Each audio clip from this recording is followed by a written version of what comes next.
আল্লাহ নবী সাল্লাল্লাহু আলাইহি সাল্লাম বলেন, ফাআবাওয়াহু ইউহাব্বিদানিহি আও ইউনাসসিরানিহি আও ইউমাজ্জিসানিহি। মা বাপ সন্তানকে ইহুদি বানিয়ে দেয়, অথবা খ্রিস্টান বানিয়ে দেয়, অথবা অগ্নি পূজক বানিয়ে দেয়। সরাসরি হাদিস। বাবা মা নষ্ট করে দেয় সন্তান। রাসূলুল্লাহ সাল্লাল্লাহু আলাইহি সাল্লাম বলছেন, বাবা মা 3 বছরের বাচ্চাটা ছোট্টবেলা থেকেই ঘরে টেলিভিশন দেখে, রঙিন সিনেমা দেখে, নাটক সিনেমা দেখে, তারে এটা শিখাইবার ক্ষেত্রে কে ব্যবস্থা করে দিল? তার মা বাপ। এ তো 3 বছরের বাচ্চা বাজার থেকে কিনে আনে নাই। টেলিভিশনে এত বড় এটা তো বাচ্চাটা আনে নাই, এটা তো তার অভিভাবক আছে।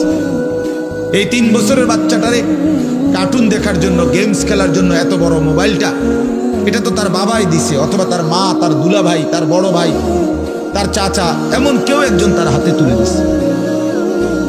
এজন্য আমি সবসময় বলি, যেই মা বাপ অভিভাবক সন্তানের, অপ্রাপ্ত বয়স্ক সন্তানের হাতে এই বড় মোবাইলগুলো তুলে দেয়, এই মা বাবার চাইতে বড় জালেম আর কেউ নেই।